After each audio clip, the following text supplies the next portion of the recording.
হুম।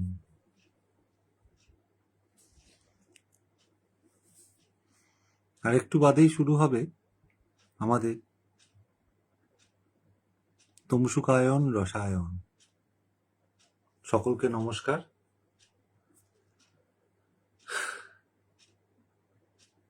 বসন্তের দ্বীপ্রহরে, দ্বীপ্রহর না, বসন্তের অপরাহ্নে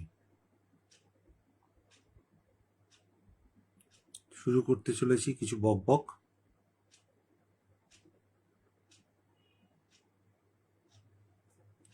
তার আগে জানতে হবে যে আমাকে সবাই শুনতে পাচ্ছে কিনা।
হুম, কথাবার্তা শোনা যাচ্ছে?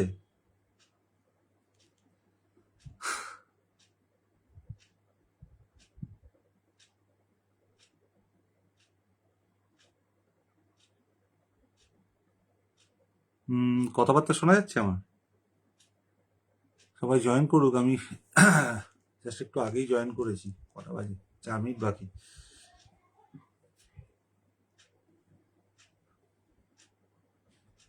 হুম।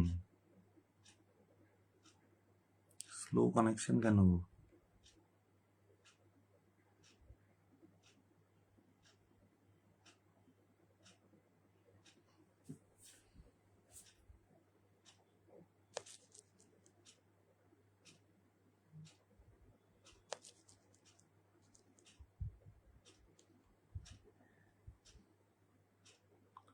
বাহ, ঠিক আছে।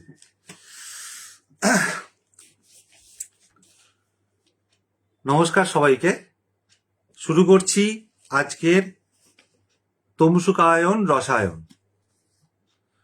তো সকলকে আসন্ন দোল পূর্ণিমার আন্তরিক শুভেচ্ছা ও ভালোবাসা। তো প্রথমেই শুরু করি যে তমসুকায়ন রসায়ন কেন। নামের মধ্যেই রয়েছে যে তমসুক অর্থাৎ তমসুক গোস্বামী মানে আমি, এবং আমার গুরুদেব মানে নাট্যজগতে আমার গুরুদেব শ্রী অয়ন দাস, হ্যাঁ, সেই অয়ন, তাদের মধ্যে যে কেমিস্ট্রি বা রসায়ন, তাদের কার্যকলাপের যে কেমিস্ট্রি ও রসায়ন, সেইটাকে প্রস্ফুটিত করা।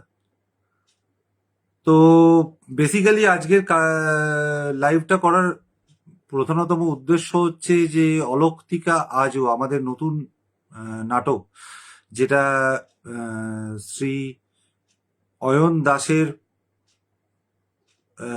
লেখা এবং তার নির্দেশনায় তৈরি হয়েছে, সেটা সম্বন্ধে কিছু কথা বলার। কিন্তু সেটা বলতে গেলেও প্রথম আমি আসবো হচ্ছে অবশ্যই আসবো অয়ন দাসের সম্বন্ধে, মানে বিশিষ্ট নাট্যকার এবং নির্দেশক অয়ন দাস। অয়ন দাস হয়তো ভাববেন যে বিশিষ্ট, আমার চোখে যে বিশিষ্ট আমি তাকেই বিশিষ্ট বলি। অনেক সময় ওই আমি একটা টার্ম ইউজ করি, স্বনামধন্য, মানে নিজের নাম নিজের কানে নিজেই শুনে নিজেই ধন্য। তো আমি স্বনামধন্য ওই জন্য বলিনি, আমি বিশিষ্ট বলছি। বিশিষ্ট অর্থাৎ আমার চোখে যিনি বিশিষ্ট তাকে আমি বিশিষ্ট বলছি। তো অয়ন দাসের সাথে, অয়ন দাসের বিষয়ে কথা বলতে গেলে শুরু করতে হয় আমাদের আমাদের পৌঁছে যেতে হয় 2023 সালে। চারিদিকে একটা থমথমে পরিবেশ, কোভিড-19 অনেকেই আক্রান্ত, চারিদিকে মারণযজ্ঞ চলছে, এবং সেই সময় সমাজ পরিস্থিতি খুব একটা স্থিত নয়। সেই সময় হঠাৎ করে একটি ফেসবুকীয় সাহিত্য গ্রুপ আমায় জানায় যে একটা শ্রুতি নাটকে তারা আমাকে সুযোগ দিয়েছে। অবশ্যই তাদের বলা ছিল যে যদি কোনোদিন এরকম অপরচুনিটি আসে আমাকে সুযোগ দিতে। হুম। তো সেক্ষেত্রে তারা একটা সুযোগ দেয়, এবং সেক্ষেত্রে তারা আলাপ করায় যে এইরকম একজন নাট্যকার এবং নির্দেশক আছেন। অয়ন দাস একটি পরিচিত খুব নাম ফেসবুকে, নাট্য জগতে না হলেও লেখার জগতে অয়ন দাস একটা সত্যি পরিচিত নাম। তার লেখা প্রচুর প্রবন্ধ, গল্প, উপন্যাস প্রচুর রয়েছে। ফেসবুকে একটা সময় একটি জনপ্রিয় নাম ছিল হচ্ছে, এখন ছিল কেন বলবো, এখনো নাম শ্রী অয়ন দাস। তো তার সাথে আলাপ শুরু হলো 2023 সালের, মানে শুরুটা হয়েছিল আমাদের 2023 সালের জানুয়ারি মাস থেকে। তো জানুয়ারি মাস থেকে প্রথম নাটক অভিরূপ রায় হেরে গেলেন, অয়ন দাসের লেখা একটা গল্প ছিল। আমি বোধহয় ভুল বলছি, অভিরূপ রায় একটি চরিত্র, সত্যিকারের চরিত্র, যে বিশিষ্ট নাট্যকার ও নির্দেশক অয়ন দাসের বন্ধু সম। তিনি একটি ঘটনার কথা শেয়ার করেন অয়ন দাসের সাথে, এবং উনি তার উপর বেস করে লেখেন হচ্ছে নাটক কালকে উঠে। তো এই কালকে উঠে নাটকটা করতে গিয়ে যেটা ছিল হচ্ছে, ওটা আমার জীবনে যেহেতু প্রথম অভিনয়, সত্যি প্রথম অভিনয়, যেখানে একটা ফ্যামিলি ব্যাকগ্রাউন্ড থেকে আসা, যে ফ্যামিলিতে আমার বাবা শ্রী তুষারকান্তি গোস্বামী, তিনি একটা সময়ের মঞ্চ কাঁপিয়ে বেরিয়েছেন যাকে বলতে গেলে। বিভিন্ন স্টেজ নাটক থেকে শুরু করে গ্রুপ থিয়েটারেও তিনি অভিনয় করেছেন। বিখ্যাত তৎকালীন যুগের নাট্যকার শ্রী রমেন লাহিড়ীর সাথে, এবং উনি কাজও করেছেন কিছু নিবু গোস্বামীর সাথেও কাজ করেছেন। আমার জেঠু শ্রী অমিয় মানে শ্রী অমিয় গোস্বামী, তিনি এখন এই জগতে নেই, এবং দিলীপ গোস্বামী আমার সেজ জেঠু, তারাও বহু নামকরা অভিনেতা অভিনেত্রীদের সাথে কাজ করেছেন নাটকের মঞ্চে। তো সেই পরিবার থেকে বিলং করে আমার মনে একটা আফসোস ছিল যে আমি একটা কিছু করলাম না, নিজের পক্ষে ছোটখাটো একটা, মানে একটা কাটা সৈনিকের পাঠ। তো কালকে উঠে যখন হচ্ছে, তখন আমি আশা করি যে এরকম একটা চরিত্র আমি পাবো। ওমা, হঠাৎ করে দেখি সেই নাটকের যে মুখ্য চরিত্র শাহানুর আলম, সেই না শাহানুর আলমের চরিত্রটা আমাকে দেওয়া হয়, এবং শুধু দেওয়া হয় না, সেটা একটা অদ্ভুত ডায়ালেক্টে। মানে ডায়ালেক্টটা আমার কাছে কোনোদিনই পরিচিত নয়। একে নতুন আনকোরা না অভিনেতা, তার উপর নতুন ডায়ালগ না ডায়ালেক্ট, নতুন ডায়ালেক্ট, এবং এত কিছুর মধ্যে আমি এটা ঘাবড়ে গিয়ে অয়নদাকে একদিন ফোন করি যে আরে আমাকে এই ধরনের চরিত্রে তুমি সিলেক্ট করেছো, কিন্তু আমি পারবো তো? সে বললো তোমার কোনো চিন্তা নেই, তুমি করো, তোমার পাশে আমি আছি। এবং আপনারা বিশ্বাস করবেন না, প্রত্যেকটা ডায়ালগ অয়ন দাস আমাকে নিজের ভয়েসে নিজে যেরকম চায় সেইভাবে রেকর্ড করে পাঠিয়েছে, এবং আমার কাজটা ছিল দিন রাত্রির ওগুলোকে মুখস্থ করে যাওয়া, মনে মনে পড়ে যাওয়া, বলে যাওয়া, মুখস্থ করে যাওয়া বিভিন্নভাবে। এবং যখন প্রথম রিহার্সাল শুরু হয়, তখন অয়ন দাস বলে যে তোমার জিনিসগুলো একদম পারফেক্ট চলছে, কিছু কিছু জায়গায় তোমাকে শুধু শুধরে নিতে হবে। সেই শুধরানোগুলো উনি দেখিয়ে দেন। তো শুরু হয় হচ্ছে, মানে অভিনীত হয় কালকে উঠে, এবং ওটা মিনারবা স্টেজে, অত বড় স্টেজে আমরা পুরো গোষ্ঠী মিলে করি, অয়নদা, আমি, গৌতম দা, অপর্ণা দি, সুদীপ্তা দি, তো দেবাশিস দা ছিল তখন। এরা সবাই মিলে আমরা অভিনয় করি। গৌতম দা মানে হচ্ছে গৌতম চৌধুরী, যার সাথে কাজ করার একটা মারাত্মক অভিজ্ঞতা হয়। মানে ওনার মতো স্টেজে বসে শ্রুতি নাটক করতে আমি কাউকে দেখিনি। চট করে মুখ ঘুরিয়ে একটা ডায়লগকে কোন জায়গা থেকে, মাইকের কোন জায়গা থেকে বলতে হয়, কোন জায়গায় মুখটাকে কাছে নিয়ে যেতে হয়, এই সমস্ত জিনিসগুলো। এবং শুধু তাই নয়, একটা একটা অভিনয় করতে গেলে সহ অভিনেতাকে থেকেও অনেক কিছু শেখা যায়। তো সেই রকম। তো কালকে উঠে অভিনীত হয় এবং কালকে উঠে রিলিজ করে সোশ্যাল মিডিয়া 30 এপ্রিল 2023। এবং তারপরে আমরা অনেকগুলো কাজ করেছি আমি আর অয়নদা মিলে, যেমন চেনা মুখ, অচেনা আপোষ, ইচ্ছে টানা জীবন সমর আমার নির্দেশিত। আমার নির্দেশনার কথায় আমি পরে আসছি। এবং অবশেষে এই 3রা মে 2025 সালের পোস্টমর্টেম, যেটা কালকে উঠের সিকুয়াল। তো এইগুলোর ওপর আমরা কাজ করি। তো এই পোস্টমর্টেম আর কালকে উঠে দুটো নাটকের ধারাবাহিকতা এবং দর্শকের প্রতিক্রিয়া আমরা প্রবলভাবে পাই। কালকে উঠে 400-র কাছাকাছি ভিউ ইউটিউবে, এবং পোস্টমর্টেমে 6000-এর ওপরে, 6000-7000-এর ওপরে ভিউ। তো এই দুটো সত্যি কথাই মানে একটা মাইলস্টোন তৈরি করে। এরপর এই কাজগুলো করতে করতে অয়নদা এবং আমার মধ্যে একটা অদ্ভুত কেমিস্ট্রি তৈরি হয়। কেননা আমরা যখন অভিনয় করি, আমরা দুজনের যখন আমাদের দুজনের যে ইয়েটা থাকে, রোলটা থাকে, আমাদের অত প্রিপারেশন নিতে হয় না। আমরা জানি এই একজন কিরকম কথা বলবে, তার উত্তরে আমি কি বলবো। তাই আমাদের যে পার্টটা, আমাদের প্র্যাকটিস করতে হয় না খুব বেশি, যেটা অন্যদের সাথে প্র্যাকটিস করতে হয় আমাদের।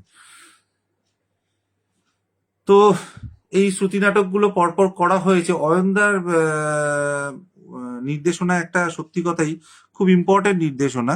মানে অয়নদা খুব বন্ধুর মতো মিশে, আমি তো আগেই বলেছি যে আমার প্রথম নাটকে কি করেছিলেন, আমার ডায়লগগুলো সমস্ত নিজের ভাষায় নিজের মতো করে বলে আমাকে পাঠিয়েছিলেন রেকর্ড করে।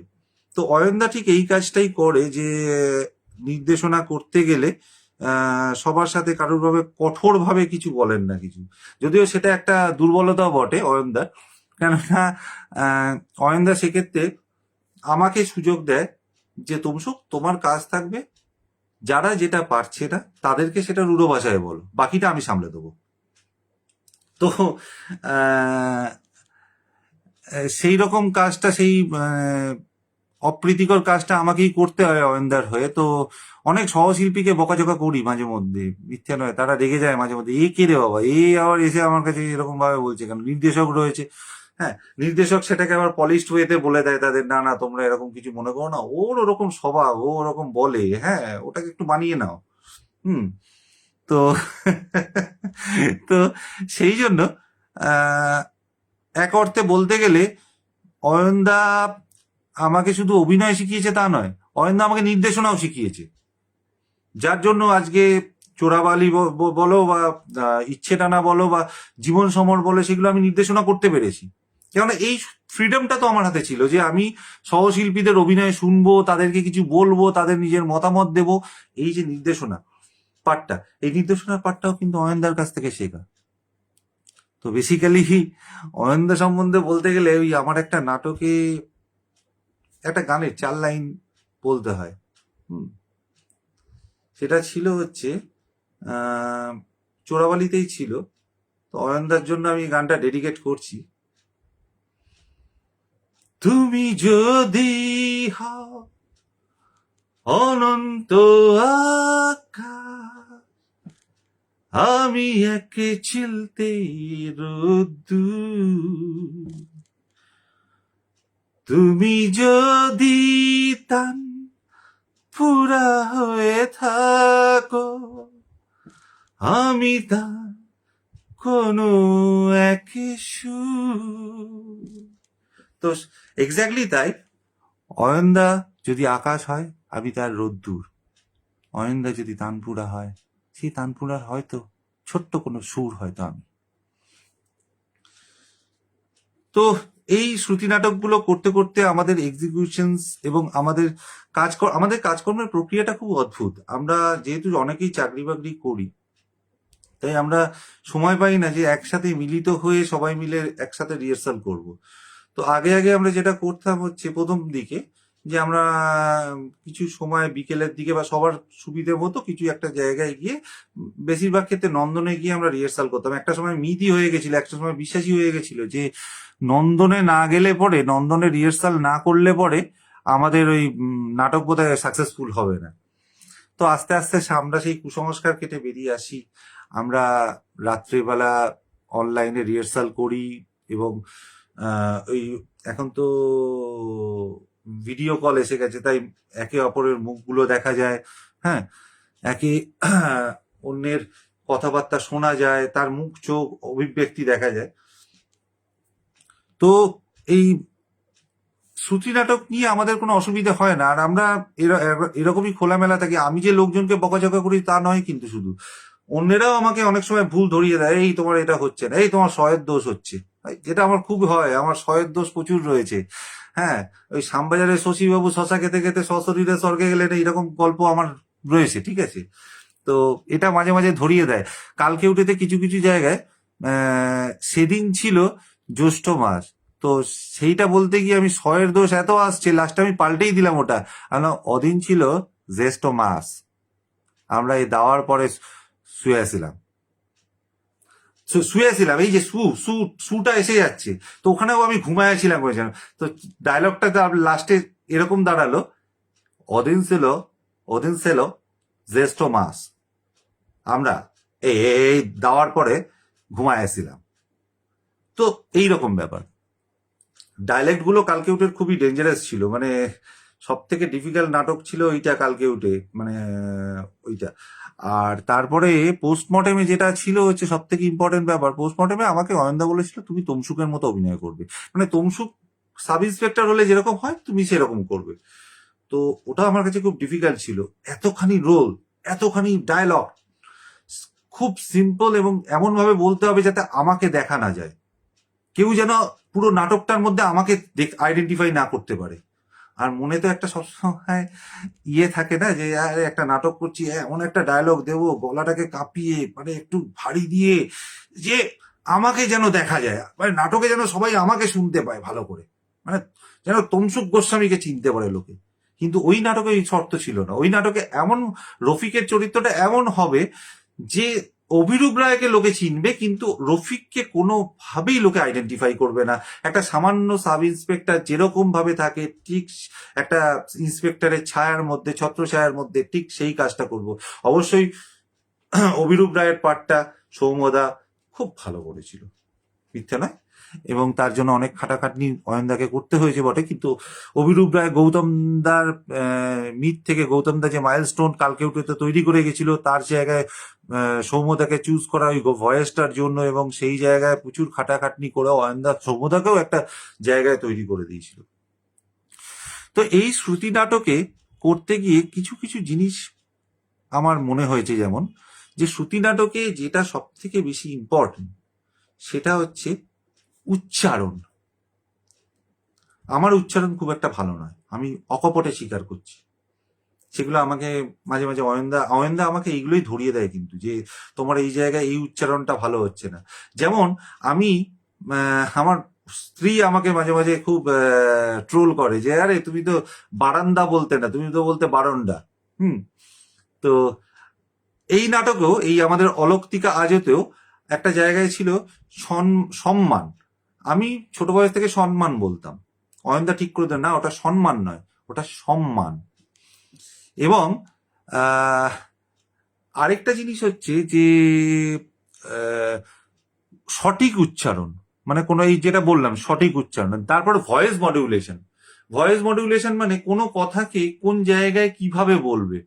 একটা দুঃখের সিনারিওতে রয়েছে যে আমার খুব কষ্ট, আমি যদি বলি আমার খুব কষ্ট, সেটা কিন্তু লোকে মানবে না, আমাকে বলতে হবে আমার আমার খুব কষ্ট। যে এই যে ইমোশনটা দিয়ে, এই যে ভয়েস মডিউলেশন, এই ভয়েস মডিউলেশনটা খুব ইম্পর্টেন্ট। আর চরিত্রে ঢোকা এবং চরিত্র যাপন করা খুব খুব ইম্পর্টেন্ট। অনেকে বলে আমি চরিত্র যাপন করছি, না ওই রকম নয়। চরিত্রে ঢোকা মানে তুমি সেই মোমেন্টে যখন তুমি অভিনয়টা করতে ঢুকেছো সেই মোমেন্টে তুমি চরিত্রটাকে যাপন করছো কিনা সেটা সব থেকে বেশি ইম্পর্টেন্ট। যেমন বলি যে জীবন সমর বলে একটা নাটক আমাদের হয়েছিল, যেখানে আমার একটা চরিত্র ছিল যে একটা মেয়েকে হারানোর পর একটা অস্বাভাবিক পিতা, মেন্টালি চ্যালেঞ্জ পিতা, ডিলিউশন নামক একটা রোগে ভুগছে, মনোরোগে ভুগছে। তো এই চরিত্রটা না স্টেজে শুভায়ন শ্রুতি সন্ধ্যা স্টেজে খুব ভালো করলাম। করার পর যেদিন রেকর্ডিং এর দিন আমার কিছুতেই সেই জিনিসটা আসছে না, সেই সমরের চরিত্রে ঢুকতেই পারছি না। আমি ভাবলাম যে এই তো মহা মুশকিল, আমি নির্দেশক, আমি যদি আমার চরিত্রে না ঢুকতে পারি এবং সেটা মেন চরিত্র সেটাই যদি ঝুলে যায় তাহলে বাকিদের কাজগুলো তো মানে একদম মাঠে মারা যাবে। মানে সেই যাচ্ছে তাই চেষ্টা করছি, মনে দুঃখ আনার চেষ্টা করছি, নিজেকে খিমচোচ্ছি, চিমটি কাটছি যাতে চোখ দিয়ে জল বেরোয়, জল বেরোচ্ছে না। শেষে আমি কি করলাম, ওই সঞ্জয় লীলা বানসালি দেবদাসের ওই পার্বতী এবং দেবদাসের যে চরিত্রটা, ওটা মন দিয়ে সকাল থেকে বসে বসে দেখতে শুরু করলাম। এবং আস্তে আস্তে আস্তে আস্তে না ওই চরিত্রটার মধ্যে ঢুকতে গিয়ে দেবদাসের যে ভেতরের কষ্ট, যে যন্ত্রণা, সেটা আস্তে আস্তে আস্তে আস্তে আস্তে আস্তে এনগাল্প করে যাচ্ছি। চোখ দিয়ে অটোমেটিক্যালি জল পড়ছে এবং ওই ইমোশনটাকে ক্যারি করতে করতে আমি স্টুডিওতে গিয়ে পৌঁছলাম এবং নাটকটা গিয়ে আলটিমেটলি গিয়ে আমার নামলো। তো এই যে চরিত্র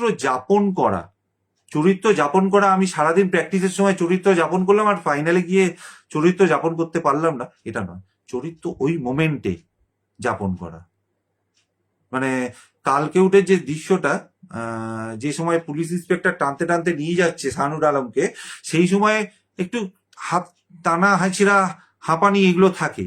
তো আমি যেটা করেছিলাম হচ্ছে স্টুডিওর বাইরে বেরিয়ে গিয়ে একটু দৌড়ঝাঁপ করে নিলাম।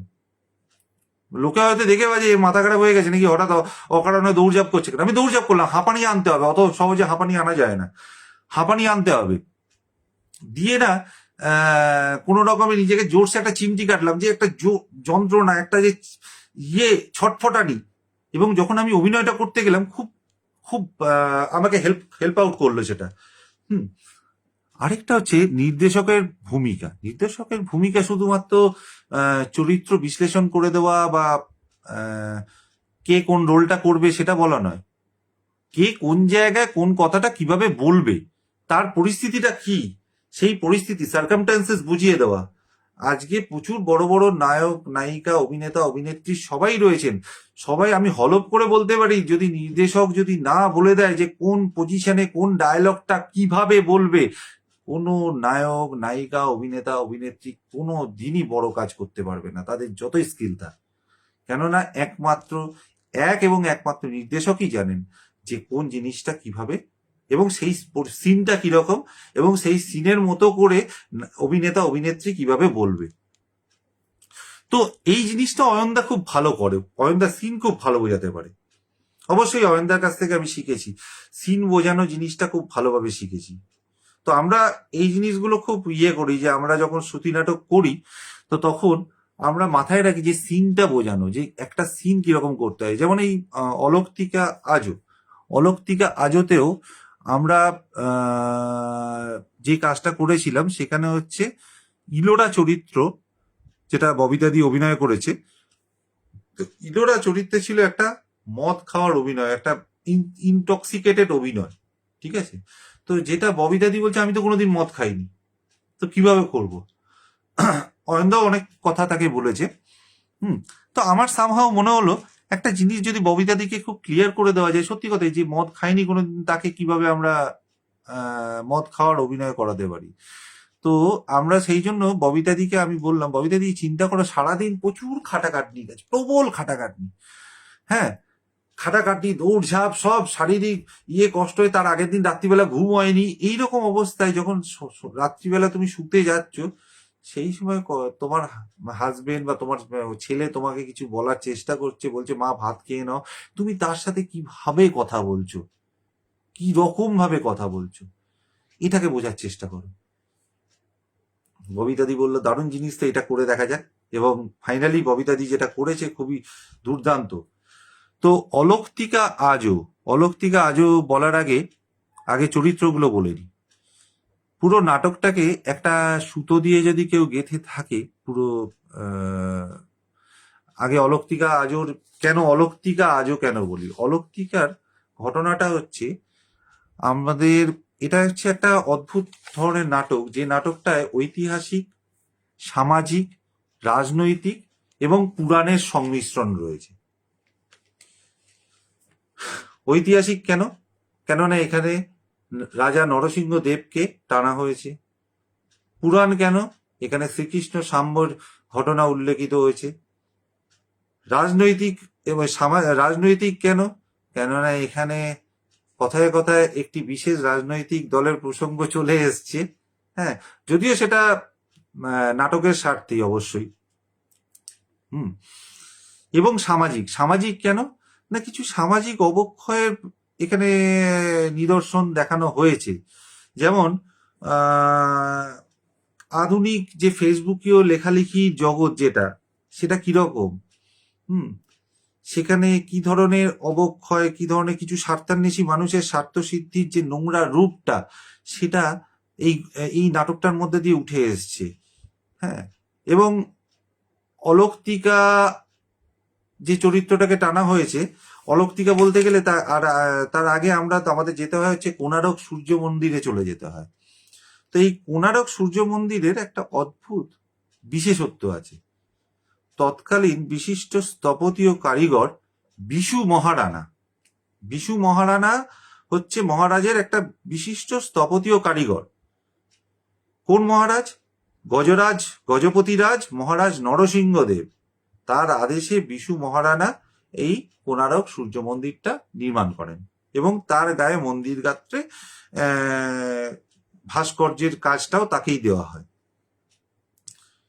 তো এইটা হয়েছিল 1238 থেকে 1264 সালের মধ্যে কোনো একটা সময়, যেখানে 12 বছর সময় লেগেছিল এবং 1200 কারিগরদের দিয়ে এই কাজটা করানো হয়েছিল, যেখানে এই মন্দির গাত্রে 64টা কামকলা, যে 64টা কামকলার যে নিদর্শন, সেটা এই কোণারকের সূর্য মন্দিরের গায়ে গ্রথিত আছে।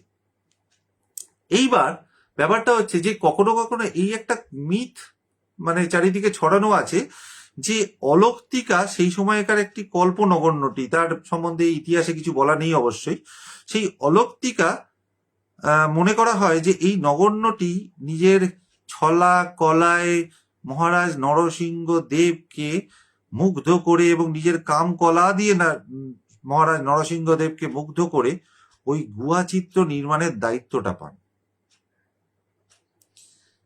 তো এই অলক্তিকা যদিও একদল মতামত দেন যে অলক্তিকা একজন খুব স্বার্থত্যাগী মহিলা, আর এই নাটকে দেখানো হয়েছে উনি একজন স্বার্থান্বেষী মহিলা, যেটার মিথও আছে, এরকম নয় যে এর মিথ নেই। তো মহারাজ নরসিংহদেব এই আদেশটা তাকে দেন যে তুমি গুহা চিত্র নির্মাণ করবে এবং 64টা কামকলা যে রয়েছে সেই কামকলার নিদর্শন যেন ইয়েতে আসে। তো অলক্তিকা সেটার জন্য, যেহেতু একটা মহারাজের এত বড় দায়িত্ব সে পেয়েছে এবং সেটার জন্য সে প্রাণপাত করে খাটতে থাকে, সেই খাটার মধ্যে তার একটা স্বার্থ জড়িয়ে থাকে। কি স্বার্থ? না, মহারাজের চোখে একটা বিরাট পজিশন হোল্ড করা, এবং সেই সময় সে মানে একদম দাপুটে নগণ্যটি। তো এইটা করতে গিয়ে সে কিছু নোংরা কাজ, মানুষের ইমোশন নিয়ে ছিনিমিনি খেলা, এই সবের একটা ইয়ে নেয়, কি বলে, আশ্রয় নেয়। ওখানে একটা চরিত্র আছে দেবদত্তের চরিত্রটা করেছে আমাদের উদ্দীপকদা খুব ভালো অভিনেতা, সত্যি ভালো অভিনেতা, তৈরি অভিনেতা, যাকে তৈরি করার দরকার পড়ে না। তো সেই দেবদত্ত, যার আসল কনসেপ্ট, সেই কনসেপ্টটাকে চুরি করে অলক্তিকার মানে তার সম্বন্ধে একটা তাকে নিয়ে কিভাবে ইউজ করলো, সেইটাই যখন আধুনিক সমাজে টানা হলো। আধুনিক সমাজে ইলোরা চৌধুরী একজন লেখিকা, যার মাথা থেকে কোনো লেখা বেরোচ্ছে না, তিনি কিভাবে সায়ক বলে একটা বাচ্চা ছেলেকে তার মানে কি বলে, তার ছলা কলায় মুগ্ধ করে তাকে ইমোশনালি ব্ল্যাকমেল করে তার কাছ থেকে তার সমস্ত ইয়েগুলোকে, লেখাগুলোকে চুরি করে নিজের নামে ছাপিয়ে, এই যে পুরো ব্যাপারটা দুটোকে মিক্স করা, এই মিক্স করার ব্যাপারটাকেই দেখানো হয়েছে অলৌকিকা আজও। তাই অলৌকিকা আগেকার দিনেও ছিল তা নয়, অলৌকিকা আজও বর্তমান এই ফেসবুকীয় লেখালেখির মাধ্যমে। সবাইকে আমি খারাপ বলছি না, কেউ খারাপ ভাবে নেবেন না, কিন্তু এটা একটা এরকম একটা মিথ দেখানো হয়েছে, এর সাথে বাস্তবের কোনো মিল নেই, অবশ্যই না। তো এইখানে এবার যেটা রয়েছে হচ্ছে, গল্পটা শুরু হচ্ছে একটু ইয়ে দিয়ে, কোনো মানে রাজা নরসিংহদেব এবং অলৌকিকার একটা মিলন দিয়ে শুরু হচ্ছে। তো সেই জায়গাটাও খুব অরিজিনালিটি আমরা আনার চেষ্টা করেছি। এর ভেতরে আরো কিছু রয়েছে যেটা আপনারা সবাই আবার ইয়েতে দেখবে, কি বলে, আমাদের এই পরবর্তী সপ্তাহেই রিলিজ হচ্ছে এটা।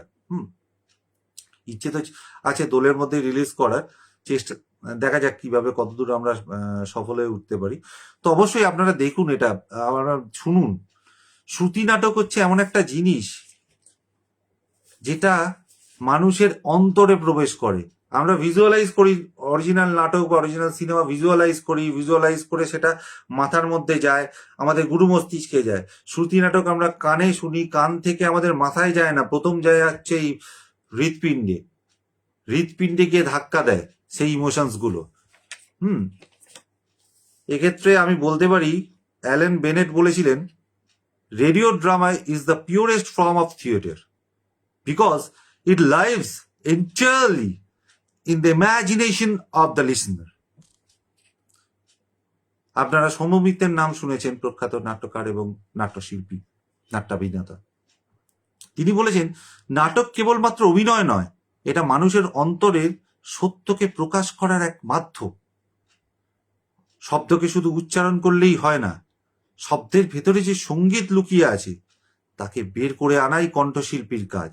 তাই কণ্ঠশিল্প একটা অডিটরি আর্ট। অর্থাৎ শ্রুতি নাটক সত্যি মানে একটা কণ্ঠশিল্পীর যে কাজ। হ্যাঁ, অয়নের কলমে আমরা সবাই অভিনয় করি, আমরা যারা যারা অভিনয় করি, হ্যাঁ, তো আমাদের কিন্তু এই ট্রেনিংটা খুব চলে, যে যেমন টাং টুইস্টার কিছু অয়নদা দেয়, কিছু মানে যেমন আমাদের একটা শিখিয়েছিল সিংহাসন, সেই হাঁটু গেড়ে মুড়ে বসে করে বলার যে প্র্যাকটিস। তো এই জিনিসগুলো খুব ইম্পর্টেন্ট, শ্রুতি নাটকে এই জিনিসগুলো খুব ইম্পর্টেন্ট। আর যেহেতু আমরা নাটকটা শখে করি, শ্রুতি নাটক আমরা শখে করি, তাই এক্ষেত্রে আমরা তো কোনো ইয়ে পাই না, মানে অনুদান পাই না, তাই আমাদের নিজেদের পকেট থেকে টাকা খরচা করেই নাটক করতে হয়। সেখানে নির্দেশকের ভাগ একটু বেশি থাকে, আর অভিনেতা অভিনেত্রীদের ভাগ একটু কম থাকে। যাই হোক, আমরা মিলেমিশে এই জিনিসটাকে করি। তো যেটা বলছিলাম, এই যে স্বর বা স্বরের ওপর জোর দেওয়া শ্রুতি নাটকের আরেকটা খুব ইম্পর্টেন্ট ব্যাপার। মানে আমি আমার গুরুর কথাই বলি, কদিন আগে দেখছিলাম, আমার গুরু শ্রী অয়ন দাসের কথাই বলছি। উনি বলছিলেন একটা জায়গায়, খুব ভালো লাগছিল জিনিসটা শুনতে, যে আমি তোমার বাড়ি যাব, এই একটা কথা। এই কথায় কোন শব্দটার ওপর জোর দেব সেটা ইম্পর্টেন্ট করছি আমি কি বলতে চাইছি তারও। যেমন আমি তোমার বাড়ি যাব, আমি তোমার বাড়িই যাব, বাড়ির ওপর জোর দিলাম। আমি তোমার বাড়ি যাব, আমি তোমার বাড়ি যাব। এই যে বিভিন্ন রকম স্বরের ওপর জোর দেওয়া, এই স্বরের ওপর জোর দেওয়া খুব ইম্পর্টেন্ট ব্যাপার। আরেকটা জিনিস থাকে ট্রেল ডব, আরে ভাত খাবো, এই যে আমি ভাত খাবো, আমি হয়ে গেল জিনিসটা, ব্যাপারটা ট্রেল ড্রপ খুব ইম্পর্টেন্ট, যেটা শ্রুতি নাটকে খুব হয়। আমরা বলি, এই এটা শোনা গেল না, এই লাস্ট লাইনটা শোনা গেল না, আরেকবার করো। আরেকবার জিনিসটাকে ইয়ে করো। তো এইটা খুব ইম্পর্টেন্ট শ্রুতি নাটক করতে গেলে। তো যাই হোক, একটা শ্রুতি নাটকে অনেক রকম আমাদের ইয়ে থাকে, এফর্ট থাকে, যে যেমন একটা শ্রুতি নাটক করতে গেলে যেমন ওই জীবন সমরে সোহিনী চরিত্র করতে গিয়ে শুভ্রাদিকে আমি বলেছিলাম যে সোহিনী চরিত্রটা শুভ্রাদি বুঝতে পারছিল না। তো তখন আমি বললাম, আমি লিটারালি শুভ্রাদির বাড়িতে গিয়ে, হ্যাঁ, আমি বললাম ধরো আমি একটা ঘাগরা, চুলি ঘাগরা পরে থাকা বা ঘাগরার টপ পরে থাকা একটা মহিলা, তুমি বসে রয়েছে সমর এখানে এই জায়গাটায়, চেয়ারটায় বসো, তো তোমাকে ঘুরে ঘুরে কোন জায়গাটায় কোন ডায়লগটা কখন বলবো, কানের কাছে ফিস ফিসিয়ে যে কথাটা, তুমি শুধু আমার বলার স্টাইলটার দিকে লক্ষ্য করো, বাকিটা তোমাকে আমি দেখাচ্ছি, তুমি ভিজুয়ালাইজ করো, তুমি মনের মধ্যে এটা ভিজুয়ালাইজ। এবং শুভ্রাদি অত্যন্ত অত্যন্ত দুর্দান্ত ভাবে এই কাজটা করেছে। অবশ্যই সেই জায়গায় অপর্ণাদিকেও আমাকে অনেকভাবে বলতে হয়েছে, সেই জায়গায় সুদীপ্তাদিকেও বলতে হয়েছে, তারা তো ভালো অভিনেতা অভিনেত্রী। যাই হোক, ফিরে আসি আবার অলক্তিকা আজেতেও। তো এখানে পুরো গল্পটাকে যদি একটা মালার মতো করে এক সুতোয় বাঁধা হয়, সেটা বেঁধেছেন হচ্ছে দোয়েল। দোয়েল হচ্ছেন এখানকার কথক, যিনি পুরো ঘটনাটাকে ন্যারেট করেছেন। অবশ্যই অলক্তিকার চরিত্রে অভিনয় করেছেন শুভ্রাদি, এবং মূল চরিত্র ইলোরা চৌধুরীর চরিত্রে অভিনয় করেছে ববিতাদি। ববিতাদি দুর্দান্ত কাজ করেছে, ববিতাদি সাথে আমি কাজ করেছি এবং আমার সাথে কন্টেম্পোরারি কাজ করেছে। আমি ববিতাদিকে, আমি কেন দুর্দান্ত বলছি, শুভ্রাদি হয়তো কিছু মাইন্ড করবে, কিন্তু তা নয়, ববিতাদির ফার্স্ট নাটক এটা। এবং ববিতাদি রিহার্সালের সময় খুব জড়তাগ্রস্ত ছিল, কিন্তু আমি স্টেজের সামনে, ওই সামনে, মাইকের সামনে গিয়ে দেখলাম, যখন রেকর্ডিং হচ্ছে তখন দেখলাম ববিতাদি একদম ফ্ললেস, দুর্দান্ত অভিনয় করছে। তো যাই হোক, ববিতাদি রয়েছে, দেবদত্ত কোটালের ভূমিকায় রয়েছে উদ্দীপক দা, শাম্ব সায়কের পাঠে রয়েছে হচ্ছে অয়নদা নিজে। অয়নদাকে নিয়ে তো কিছু বলারই নেই, অয়নদা আর আমার একটা অভিনয়ের জায়গা রয়েছে এখানে। শাম্ব আর কৃষ্ণ এবং বীরেন রাহার চরিত্রটা আমি করেছি, রাজপুরোহিত সৌমদা, নারদ এবং জনৈক প্রকাশক সজলদার নারদ মানে আপনারা যারা শুনবেন না তারা মিস করবেন, সত্যি মিস করবেন। একটা অদ্ভুত নারদ, মানে নারদ এরকম ভাবে একটা, মানে এইরকম গলা করে একটা লোক যে নর্মাল কথা বলছে খুব গুরু গম্ভীর ভাষায়, সে হঠাৎ নারদ করার সময় গলাটা এরকম চেঞ্জ হয়ে গেল, এ তো ভাবতেই পারা যায় না। সঙ্গীতা মুখার্জির চরিত্রে করেছে হচ্ছে স্বাগতাদি, খুব অল্প জায়গা, কিন্তু খুব চোখে পড়ার মতো জায়গা। স্বাগতাদি নিজে একজন খুব সুন্দর বাচিক শিল্পী। তো স্বাগতাদি রেডিওতেও রয়েছে, তো স্বাগতাদি করেছে। মহারাজ নরসিংহদেব ও জনৈক প্রকাশক মিঠুনদাকে নিয়ে না যত বলা যায় তত কম পড়ে যায়। মিঠুনদা হচ্ছে এমন একটা চরিত্র, মিঠুনদাকে যদি চরিত্রটা ঠিকঠাক বুঝিয়ে দেওয়া যায়, মিঠুনদা সেটাকে না একটা অন্য মাত্রায় টেনে নিয়ে চলে যায়। যেমন আমার জীবন সমরে ছিল একটা চরিত্র, যে অজিতদার চরিত্র। মিঠুনদাকে আমি অয়নদার কাছ থেকেই যেমন শিখেছি, আমি মিঠুনদাকে রেকর্ড করে পাঠালাম, এটা অজিতদা হতে পারে। ওমা, রেকর্ডিং এর দিন দেখলাম মিঠুনদা অজিতদা এমন করলো, সেই জিনিসটা আমি কোনোদিন চিন্তাই করিনি। তো মিঠুনদা এই ক্ষেত্রেও তাই, নরসিংহদেবের যে চরিত্রটা, সেই নরসিংহদেবের চরিত্রটাকে এমন একটা জায়গায় নিয়ে এসছে। এবং ওই জনৈক প্রকাশক, যখন একটা প্রকাশক বলছে, প্রকাশকের নাম আমার মিঠুন মিত্রই দেওয়া হয়েছে। হ্যাঁ, তো আপনারা যারা শুনবেন তখন বুঝবেন যে একটা কত সুন্দর জিনিসটা, মানে অদ্ভুত একটা, এই ধরনের একটা সিরিয়াস নাটকে এবং এই ধরনের একটা হঠাৎ কমেডিয়ান কথাবার্তা, মানে সেই জিনিসটা মিঠুন দা কমেডিয়ানের রোলে একদম পারফেক্ট কমেডিয়ান। মানে লোকে কমেডিয়ান দেখে হচ্ছে টিভিতে, সিনেমায় এরকম ভাবে কমেডিয়ান দেখে, কিন্তু মিঠুন দা হচ্ছে voice comedian is not an easy part. অঙ্গি ভঙ্গি করে, মুখ বেঁকিয়ে, দাঁত খিচড়িয়ে বিভিন্ন ভাবে কমেডি করা যায়, কিন্তু voice comedian is not a easy part, যেটা মিঠুনদা করতে পারে। এছাড়া রাজপুরোহিত সৌমদা হয়েছে। হ্যাঁ, তো এই হচ্ছে আমাদের পুরো অলক্তিকা আজর যে কনসেপ্ট এবং অলক্তিকা আজর যে ইয়েটা। হ্যাঁ, তো এই হচ্ছে আমাদের পুরো অলক্তিকা আজর বিষয়বস্তু। তো আপনাদের কাছে আমার অনুরোধ, আপনারা এই অলক্তিকা আজও শুনুন, শুনে আপনাদের মতামত দিন। আমি তো সবসময় বলবো, ভালো ভালো দিতে হবে না, ভালো যেটা হয়েছে মনের মধ্যে রাখুন, খারাপটা বলুন, যে কোথায় খারাপ করলাম। আপনারা খারাপ বললে তবেই তো আমরা শিখবো। আপনারা যদি বলেন যে এই জায়গাটা ভুল হয়েছে, এই জায়গাটা তোমার আরেকটু ভালো হতে পারতো, আমরা আরো শিখবো, আরো ভালোটা দিতে পারবো আপনাদের।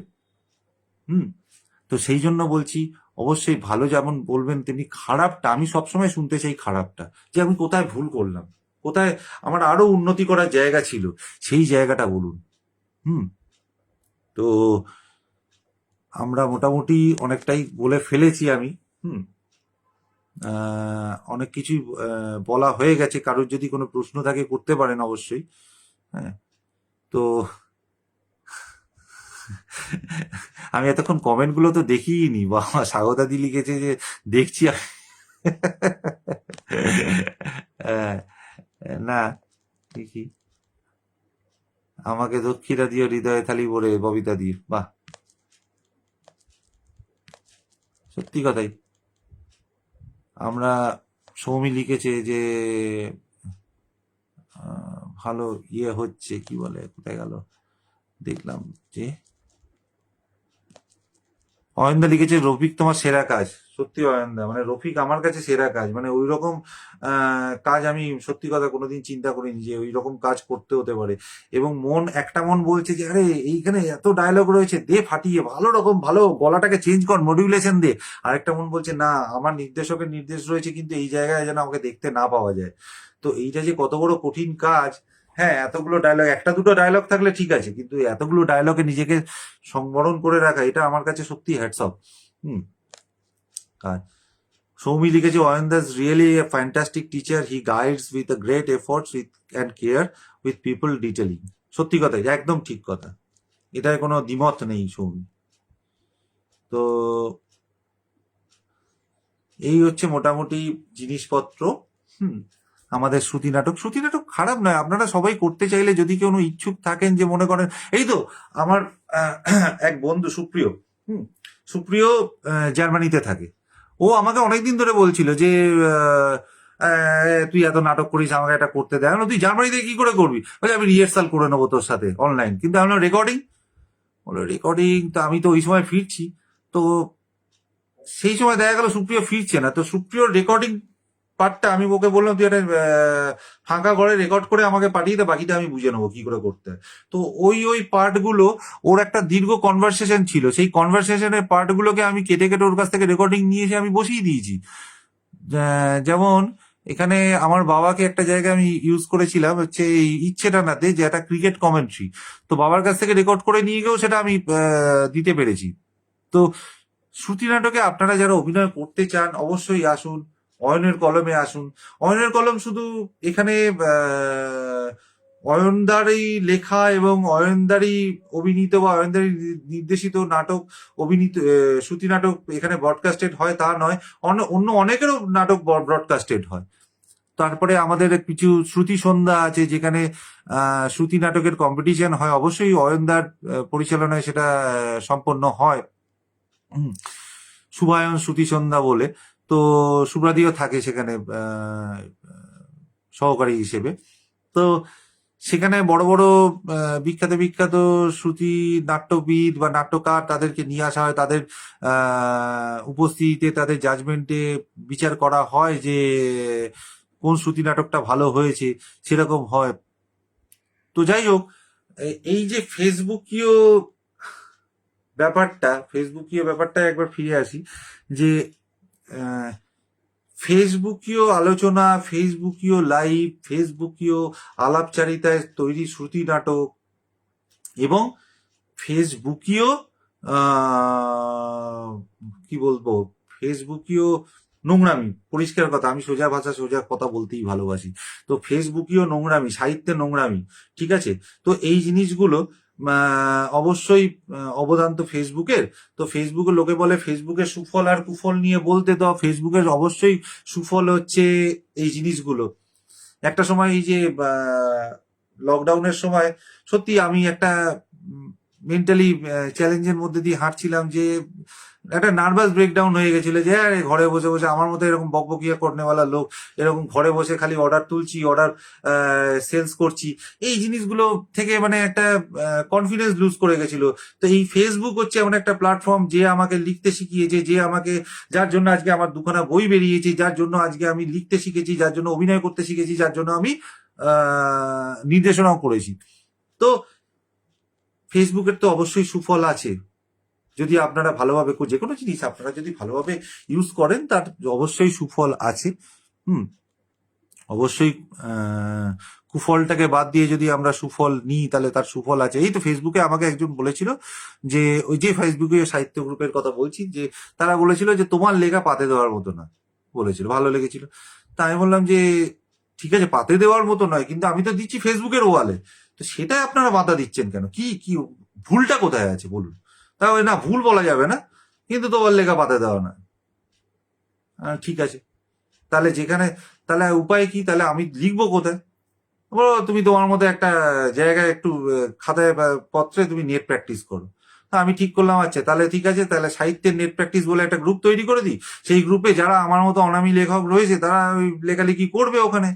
হ্যাঁ, কোনো অশালীন বা ওই রাজনৈতিক বা ধর্মীয় বা মানে সাম্প্রদায়িক উস্কানিমূলক কথাবার্তা না লিখলেই হলো, লিখলে সেটা ডিলিট করে দেবো। আর যদি না লিখে যদি যে যা খুশি লেখে, সবকিছু ওখানে স্বাগত।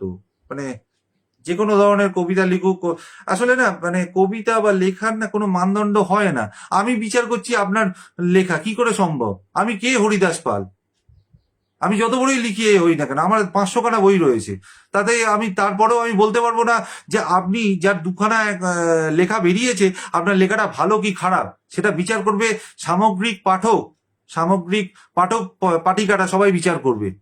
সেখানে আমি একা বলার মতো কেউ নয়। আমার ভালো নাও লাগতে পারে আপনার লেখা, বা আমার খুব ভালো লাগতে পারে আপনার লেখা, যেটা হয়তো অন্য লোকের পুরো একটা গোষ্ঠীর ভালো না লাগতে পারে, বা আমার খুব খারাপ লাগতে পারে আপনার লেখা, কিন্তু সেটা একটা গোষ্ঠীর ভালো লাগতে পারে। সেখানে আমি একা বলার কি আপনার লেখা পাতে দেওয়ার নয় কি দেওয়ার মতো? তাই সবসময় ছেড়ে দেওয়া উচিত সমস্ত পাঠক পাঠিকাদের হাতে। যে আর সত্যি কথা, আমি তো বিশ্বাস করি, আমি এত মানে প্রায় 1-1.5 বছর হতে চললো সাহিত্যের নেট প্র্যাকটিসে, সবাই লেখালেখি করছে, এবং সেখানে বলে দেওয়া রয়েছে, জোর করে আমরা কেউ ওই লাইক, খুব ভালো হয়েছে, দারুণ হয়েছে ইত্যাদি কিচ্ছু বলবো না। যার ভালো লাগবে, যার লাইক দেওয়ার ইচ্ছা হবে সে এমনিই দেবে, যার দেওয়ার ইচ্ছা হবে না সে পড়বে। আমি যদি একটা বই লিখেছি, সাপোজ ধরুন এই যে বইটা আমি লিখেছি সঙ্গে নিঃসঙ্গে, সেই বইটা কটা লোকের হাতে পড়েছে এবং কটা লোক আমাকে লাইক দিচ্ছে আমি কি করে জানবো? তাহলে ফেসবুক বলেই সেখানে আমাকে দেখতে হবে যে লাইক দিচ্ছে কি ডিসলাইক দিচ্ছে? একদমই নয়, লোকে পড়ছে, সেটাই বড় কথা। আর যার ভালো লাগবে সে আরেকবার লিখতে অনুরোধ করবে। হয়েছে। আমি একটা ঘটনা বলি, যে এই যে সঙ্গে ও নিঃসঙ্গে কবিতার বইটা আমি লিখেছিলাম, এই বইটা কিন্তু আমার লেখা অনেকদিন আগে, মানে কবিতার বইটা আমি অনেকদিন আগে লিখেছিলাম। কিছু আমি স্বীকার করছি, আমি নির্দ্বিধায় স্বীকার করছি, কিছু মানুষকে দেখানোর জন্য যে দেখো বাবা আমি লিখতে পারি, ওরকম বলে লাভ নেই যে আমি লিখতে পারি না। এখানে ব্যাকরণ বোঝানো রয়েছে সঙ্গে নিঃসঙ্গের বইটাতে। আমি প্রত্যেকটা লেখার ব্যাকরণ বলে দিয়েছি, যে কোন কবিতাটা কি ধরনের কবিতা। তো অবশ্যই সেটা লিখেছিলাম সেই কারণে, এবং লিখে কয়েকটা কপি বার করেছিলাম বন্ধু, রিলেটিভ বা বন্ধু বান্ধবকে গিফট করব বলে। পরবর্তীকালে একটি প্রকাশনী আমাকে যোগাযোগ করে এবং বলে যে আপনার ওই বইটা আমরা আইএসবি এর নাম্বার দিয়ে ছাপাতে চাই। ছাপাও, কিছু পয়সা করে দিতে হবে। ঠিক আছে, দেবো, নয় কি আছে, তোমরা বই ছাপাবে, তোমাদের যদি বাচ্চা বাচ্চা ছেলে মেয়ে, বললো যে কিছু পয়সা করে দিতে হবে। ঠিক আছে, দেবো, আপনাকে রয়্যালটি হবে। ঠিক আছে, আমার চাই না বাবা কোনো রয়্যালটি কিচ্ছু চাই না। তোমরা ছাপাও, তোমরা করো, তোমরা যে কাজে উৎসাহী হয়েছে এটাই আমার কাছে বিরাট বড়।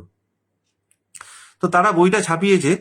আমি এবারের বইমেলায় বাইরে দাঁড়িয়ে চা খাচ্ছি, বইমেলার বাইরে দাঁড়িয়ে একটা মেয়ে একটা ছেলেকে বলছে, তোর সাথে থাকার থেকে তোর সঙ্গে থাকার থেকে না, তো নিঃসঙ্গ থাকা অনেক ভালো। তো ছেলেটা বলছে, আরে তুই তো সেই কবিতার বই সঙ্গে নিঃসঙ্গের কথা বলছিস। আমি না হঠাৎ চমকে গিয়ে ঘাড় ঘুরিয়ে তাকিয়ে দেখি সেই ছেলে মেয়েগুলো আমার চেনা পরিচিত নয়। আমার চোখ দিয়ে জল বেরিয়ে এলো। আমি ভাবলাম এরাও পড়েছে, এরাও পড়েছে, এটাই আমার জয়। আমার বইটা কোথায় পুরস্কার পেলো, কে কটা লোক প্রশস্তি গাইলো, তাতে আমার কিচ্ছু যায় আসে না। আমার এই কমেন্টটা সারা জীবনের মতো আমার স্মৃতির যে লকার সেখানে সঞ্চিত রইল। তো যাই হোক, আমার লাইভ শেষের দিকে আপনারা সবাই অলক্তিকা আজও দেখুন। এই সোশ্যাল মিডিয়াতেই দেওয়া হবে। সোশ্যাল মিডিয়াতে ইউটিউব লিঙ্ক, অয়নের কলমের যে চ্যানেল, সেই চ্যানেলের ইউটিউব লিঙ্কগুলো শেয়ার করা হবে। আমরা অবশ্যই শেয়ার করব। আপনারা সবাই শুনুন অলক্তিকা আজও। হ্যাঁ, দেখুন থেকে বড় কথা হচ্ছে শুনুন। মানে আমাদের তো দেখাশোনা দুটো এক হয়ে যায় শ্রুতি নাটক শিল্পীদের, কেন আমরা চোখের সামনে দেখতে পাই যে আমরা কি করছি, বা অন্য আমার সহ অভিনেত্রীরা কি করছে। তো আপনারা সবাই শুনুন মন দিয়ে, আপনাদের মতামত দিন। শেষে যাওয়ার আগে আমার বই থেকে একটি বোকাস কবিতা আমি পড়ে শোনাবো, অবশ্যই শোনাবো, আপনারা শুনুন। নিজের কিছু জিনিস শোনাতে হবে তো, তাই জন্য শোনাচ্ছি। তো সেটা সবার জন্যই খুব আমি লিখেছিলাম, যাদেরকে আমি উৎসাহিত করছি আপনারাও শ্রুতি নাটক করুন, আপনারাও লিখুন, তাদের জন্যই। প্রচেষ্টা প্রহরী,